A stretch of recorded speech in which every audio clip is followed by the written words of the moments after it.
Grace and peace to you from God our Father and from our Lord and Savior, Jesus Christ. The text for our consideration this morning is written in the book of Galatians, the 2nd chapter, beginning with the 11th verse.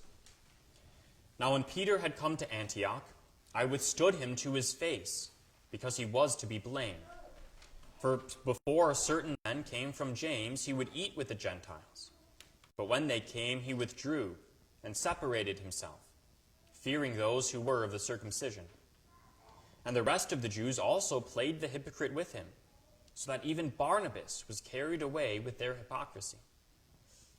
But when I saw that they were not straightforward about the truth of the gospel, I said to Peter before them all, "If you, being a Jew, live in the manner of Gentiles and not as the Jews, why do you compel Gentiles to live as Jews? We who are Jews by nature, and not the sinners of the Gentiles, knowing that a man is not justified by the works of the law, but by faith in Jesus Christ. Even we have believed in Christ Jesus, that we might be justified by faith in Christ, and not by the works of the law. For by the works of the law, no flesh shall be justified. But if, while we seek to be justified by Christ, we ourselves also are found sinners, is Christ therefore a minister of sin? Certainly not. For if I build again those things which I destroyed, I make myself a transgressor. For I, through the law, died to the law, that I might live to God.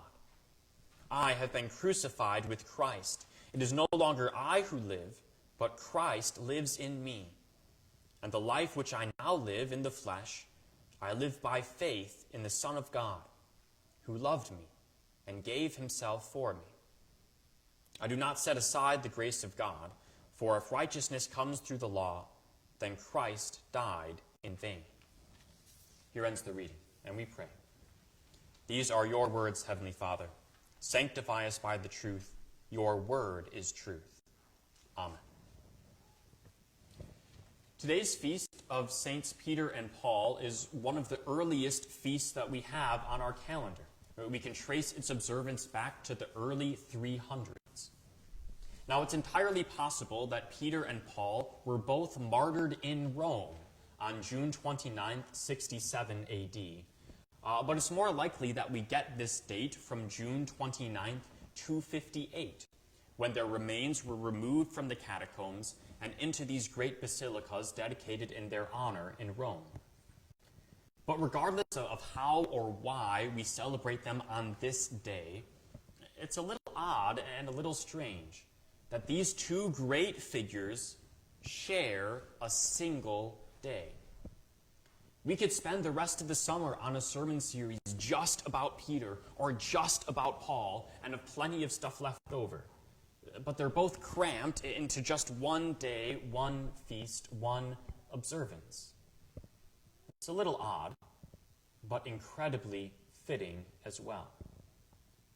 Because as we look at one of the more unsavory events in the lives of these great apostles, we are drawn to meditate on the unity of the faith. This is a unity that endures in spite of conflict, and a unity that is found in Christ. So some biblical scholars or historians will attempt to pit Peter and Paul against each other. They'll say that they're promoting different versions of Christianity.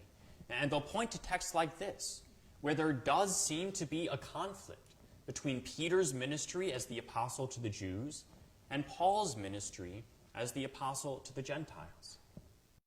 Now, there's a lot of background and context that goes into this. So it's worth examining these details and this situation to see if that really is the case, if they're opposed to each other or if they really are on the same page. So Antioch, where this conflict takes place, we know from Scripture is one of the earliest Christian congregations that had both Jews and Gentiles in significant numbers. Antioch, due to this and because of its prime location, became kind of the mother church of the Gentile Christians, just as Jerusalem was for the Jews. Now, one of the earliest controversies faced by the church was what to do with all these Gentiles. There was debate over whether or not a Gentile had to, in a certain sense, first become Jewish in order to become Christian. The Jerusalem Council, recorded in Acts chapter 15, correctly discerned that that was not the case. All of the Old Testament laws and requirements have been fulfilled by Christ. Salvation is found in him and his work alone, not in following any of these laws. Peter, Paul, James, and all of the apostles agreed that this was the case. So that brings us now to our text. When Peter first came to Antioch, where there was this significant Gentile Christian population, he acted accordingly. He ate with the Gentiles, something that the stricter segments of Judaism would have frowned on. Here, at first, Peter was correctly making use of his Christian freedom. When he was with the Jews, he would follow their customs, but he knew that it wasn't mandatory. He wasn't going to impose that also upon the Gentiles. But then, some people from James, that is from Jerusalem, come. And Peter starts acting different. Whereas before he would eat with the Gentiles, now he's separating himself. Following Jewish customs again, not associating with Gentiles, only eating with Jews. Now Peter and Paul, and even James, had all agreed that that wasn't the case. You didn't need to do that. But we read that Peter was afraid. What if the word got out? What if people back in Jerusalem heard that he was acting like a Gentile? Would that damage his reputation? Wouldn't that hurt his chances of ministering to Jews and telling them about Jesus? So Peter reverts to following the law. Now, this might not seem like a big deal, but think of the impression that that would have left on the Gentile Christians. Peter, an apostle, one of Jesus' best friends, doesn't want to hang out with you anymore. He's now in this other group, where they do things differently and won't associate with you. In order to be a part of that group, in order to really be a Christian, then you have to follow all these extra laws and regulations. This is a lot bigger deal than Peter just sitting at a different lunch table with his new friends from out of town. But it strikes at the heart of the Christian faith. What do I need to do to be a Christian? What do I need to do to be saved? Is it trusting solely in Christ and what he has done? Or is it that plus all this other stuff I have to do? Now, Jew-Gentile relations in the early church is a difficult and nuanced subject. And there's a lot going on that makes it difficult to map it on to any of the situations or difficulties that we face. So while we could talk about racial or ethnic divides, or maybe even the difference between cradle Lutherans and converts, I think none of those things would really fit this discussion perfectly. Rather, I think what's going to be of greater value for us here is to take away from this conflict between Peter and Paul how it's addressed and how it's resolved. When Paul shows up again in Antioch and sees what's going on, he says he withstood him to his face, confronted Peter in person. He saw that what Peter was doing was wrong, and it was harming other people around him too. And he loved him enough to confront him about it. Here's one area where I think we can learn a lesson. How often when we have a problem with someone, are they the last person we speak to instead of the first? We don't like being confrontational. We would rather avoid hard arguments. So we talk about people behind their back and let that disagreement sit and fester. Paul doesn't record for us the fallout of this conversation or how it was resolved, but he doesn't have to. He knew that what Peter was doing wasn't really what he believed. He knew that Peter knew better. And we know for a fact from Peter's epistles that they were reconciled, as he would later write about our beloved brother Paul. I think that this is perhaps another growth area for us. When someone loves you enough to offer correction, how do you take it? When we are confronted with our sin, how often do we instead double down or make excuses? When we damage a relationship, we blame the other person for making such a big deal out of it, even though the fault really lies with me.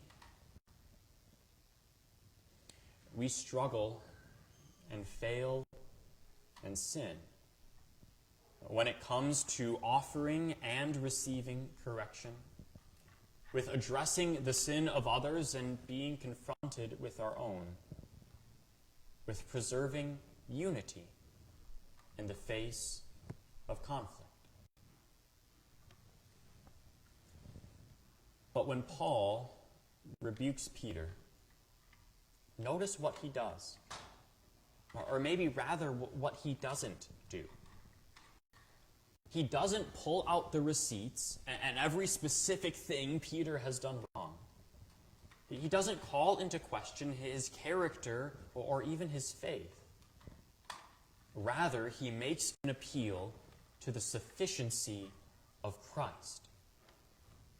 Peter knew in his heart that works of the law were not required for salvation, but his actions were giving a different impression. So Paul, in his rebuke of Peter, beautifully draws on the very heart and center of the Christian faith. Man is not justified by the works of the law, but by faith in Jesus Christ. What we do or have failed to do doesn't enter the equation. If it did, we would all stand condemned, for by the works of the law no flesh shall be justified. It is only through the work of Christ, only through his death on the cross, that we are justified, declared righteous and innocent in God's sight. Never mind the specifics of the law of Moses. We fail to keep the moral law. We fail to live in love and harmony with one another. But despite our differences, despite our failings, despite our sin, we are bound together into one body. We are unified in Christ. Though sin would separate us from God, in Christ we are reconciled to him. Though conflict would drive a wedge between believers, we are unified as members of his body. And we see this unity most clearly in the Lord's Supper. For one thing, there's the horizontal unity as we eat and drink together. Any differences or disagreements we have are left behind as we come together to the altar. By sharing the sacrament together, we confess that we are perfectly unified in faith. But more importantly is the vertical unity. Our Lord invites us to eat and drink at his meal, to share his table.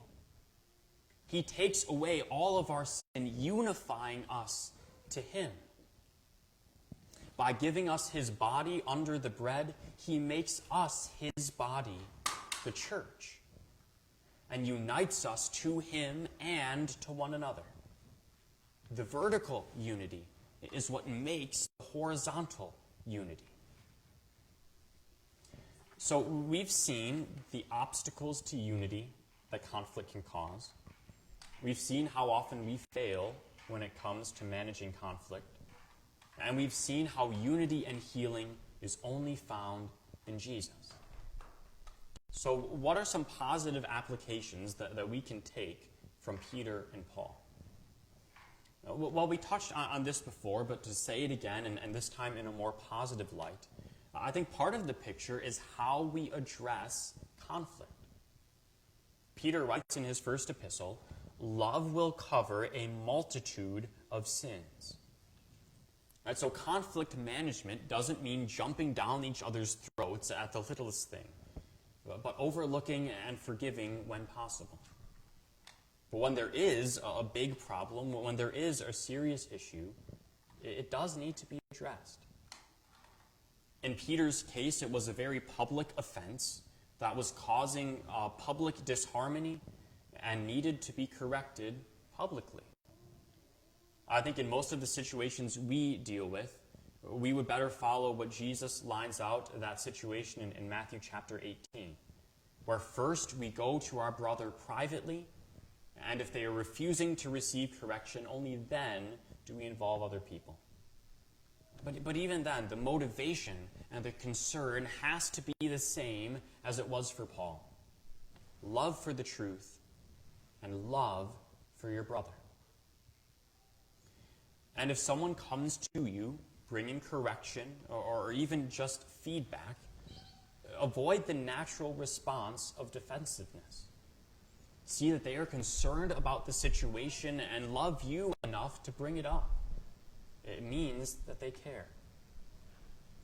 Unity is maintained and preserved, not by backbiting or ignoring problems, but by having those tough conversations when they need to happen, and by bringing everything back to Christ and what He has done for us, and letting that be the foundation for everything. So maybe now you can see why I really wanted to observe the feast of Peter and Paul today. Not just because it's cool to observe these special feast days, although there is some greater value and a bigger conversation to be had here. Certainly not because I just wanted to wear the fancy red stole again. But rather, when we look at Peter and Paul, we see how to deal with conflict and how to fix mistakes. I'm not going to be the perfect pastor. Peter messed up in a big way, and I certainly can't claim to be any better than him. And part of my job is to lovingly address you if I see that you have fallen into some sort of sin. So all of this goes both ways. But also, by looking at Peter and Paul, we are reminded of the unity that we have in the faith and in Christ. This is a unity that is bigger than any individuals or personalities, bigger than any of the problems that we might struggle with. We are the body of Christ, united under and around our head, who loves us and gave Himself for us. Amen. Please stand to receive the blessing. The peace of God, which surpasses all understanding, guard and keep your hearts and minds in Christ Jesus to life everlasting. Amen.